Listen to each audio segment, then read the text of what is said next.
Hello guys, আসসালামু আলাইকুম। আপনারা সবাই কেমন আছেন? আশা করি ভালো আছেন। আলহামদুলিল্লাহ, আল্লাহর রহমতে আমিও খুব ভালো আছি। তো চলে এলাম নিউ একটা রেসিপি নিয়ে। তো শীতের দুপুরে এরম গরম গরম মাছ ভাজা কার না খেতে ভালো লাগবে বলুন, গরম গরম ভাতের সাথে। তো দেখুন এই মাছটা দেখে কে কে বুঝতে পারছেন। তো এটা হচ্ছে পুঁটি মাছ। তো আমি প্রথমবার দেখছি এত বড় পুঁটি মাছ। তো এই পুঁটি মাছটাকে বলে আমেরিকান পুঁটি।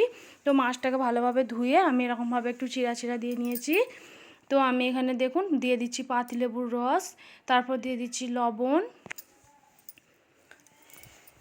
তো এই মাছটা আমি আজকে ফ্রাই করব, খুবই ভালো লাগবে খেতে। তো দেখুন তারপর দিয়ে দিচ্ছি ওপর থেকে রেড চিলি পাউডার, মানে কাশ্মীরি লঙ্কা দিয়ে দিচ্ছি, আর লবণ দিয়ে দিয়েছি। তারপর দিয়ে দেবো আমি হলুদ গুঁড়ো,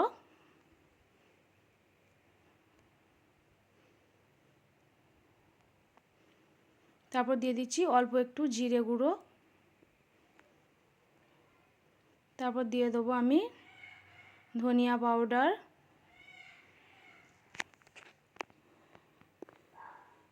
তারপর দিয়ে দেবো আদা বাটা, আদা রসুন মিক্স করে বাটা দিয়ে দিচ্ছি। দিয়ে ভালোভাবে মশলাটা আমি মাখিয়ে নেব।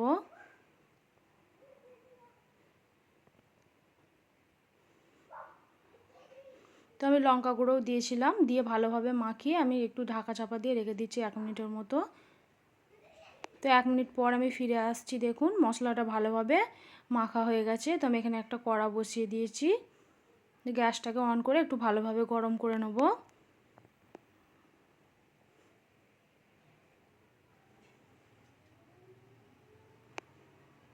তো কড়াটা ভালোভাবে গরম করে নিচ্ছি। এবার দিয়ে দেবো আমি সাদা তেল। আপনারা চাইলে কিন্তু এটা সরিষার তেল দিয়েও ভাজতে পারেন।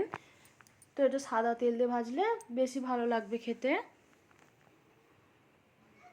জীবনে ফার্স্ট টাইম আমি এত বড় পুঁটি মাছ দেখছি, জানি না খেতে কেমন হবে, কিন্তু খাওয়ার পর খুবই ভালো লেগেছিল, খুবই সুন্দর লেগেছে। তো কে কে আমার মতো ফার্স্ট টাইম এরকম এত বড় পুঁটি মাছ ফ্রাই খেয়েছেন অবশ্যই কিন্তু কমেন্ট করে জানাবেন। তো আমি ওপর থেকে দেখুন দিয়ে দিচ্ছি কর্নফ্লাওয়ার।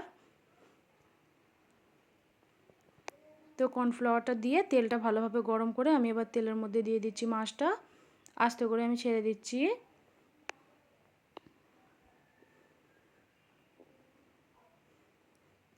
কর্নফ্লাওয়ার দিয়ে মাছটা ভেজে নিলে খুবই সুন্দর মুচমুচে করে মাছটা ভাজা যাবে। তো দেখুন কিছুক্ষণের মধ্যেই মাছটা ভালোভাবে এক পিঠটা ফ্রাই হয়ে গেছে। তো আমি আস্তে আস্তে করে আরেক পিঠটা উল্টে নেব।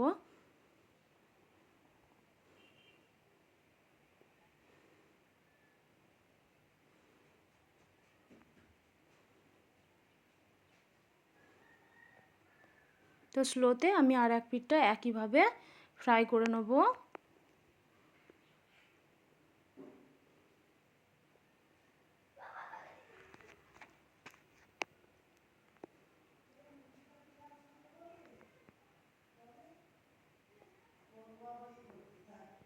তো দুদিকটাই আমি ভালো করে লাল লাল করে ফ্রাই করে নেব।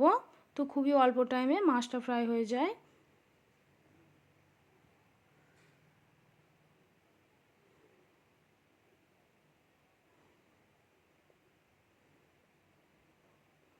মাশাআল্লাহ কালারটাও কিন্তু খুবই সুন্দর হয়েছে, মাছটাও কিন্তু খুব ভালোভাবে দুদিকটাই ফ্রাই করা হয়ে গেছে। তো আমি এবার তুলে নেব।